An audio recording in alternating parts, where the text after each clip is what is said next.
উল্টাপাল্টা জায়গা আমার নাম লেখে কি হবি? তুমি যদি আমাকে সত্যি ভালোবাসো তাহলে তোমার সম্পত্তির দলিলে আমার নামটা লিখে দিও।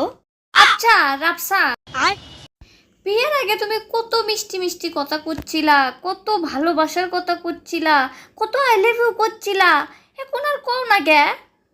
और अभी तो रुको। ওরে পাগলি, নির্বাচনও শেষ, প্রচার প্রচারণাও শেষ। हरामी हो बेटा। পাগল বেটা। রিচি, তোমাকে আমি একটা কথা বলি।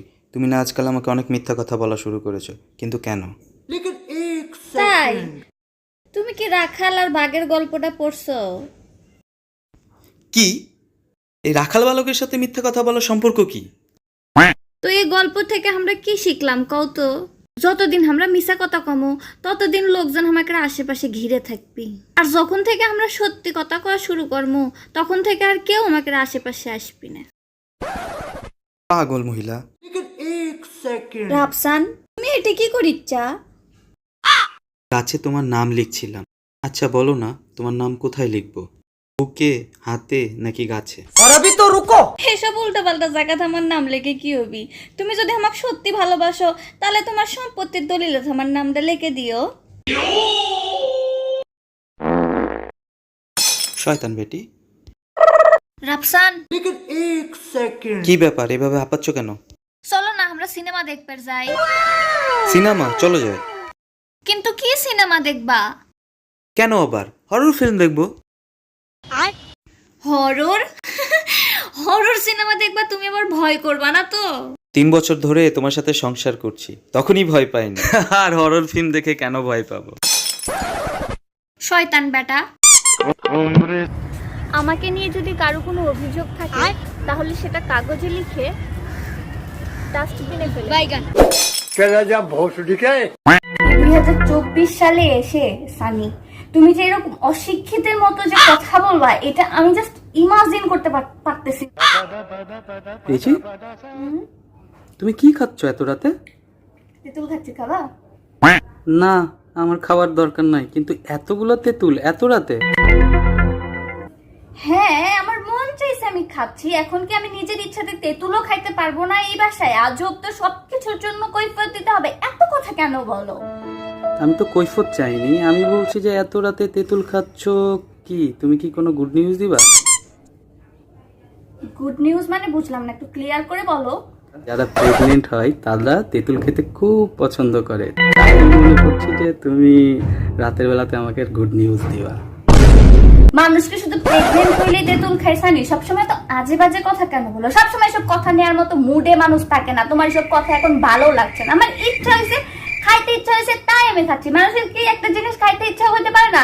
তা এটাকে সময় তারপরে ঘন্টা সবকিছু বিবেচনা করে আমাকে খাইতে হবে? তোমার সবসময় আজাইরা প্যাচারি ভালো লাগে না। তুমি একটা কথার প্রেক্ষিতে তুমি 10টা কথা বলো। তোমার কথাবার্তা আমি আর নিতে পারি না, আমার আর ভালো লাগে না এসব।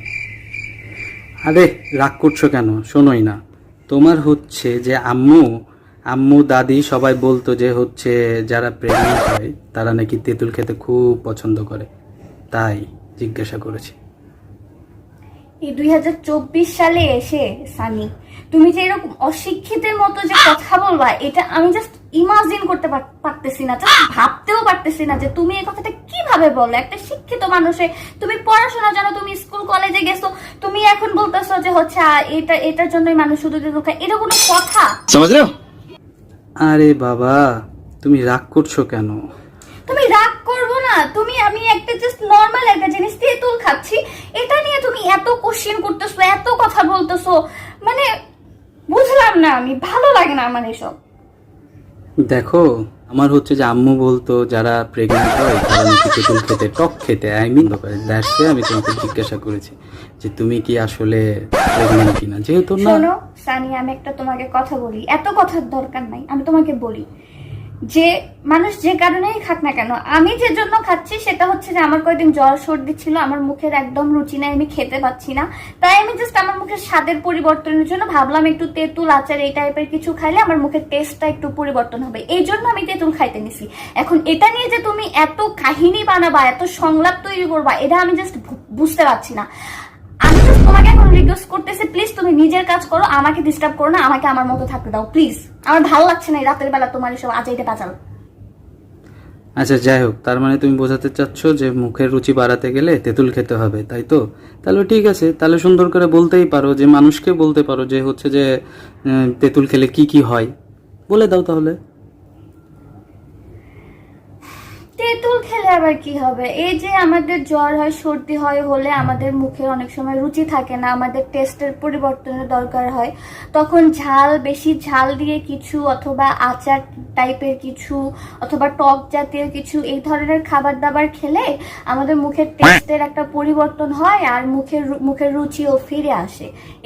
এটা হচ্ছে সব নানি দাদিরা সবাই বলে, পুরাতন আমলের লোকেরা এই কথাও বলে। তুমি প্রেগনেন্ট হওয়ার কথা শুনেছো, তুমি এই কথাটা শোনোনি, তাই না? স্বামী তো, তাই गजब আসতেই बेइज्जती পারে। যাই হোক, তো সবাই তেঁতুল খাবেন বেশি করে। Thank you so much, tata.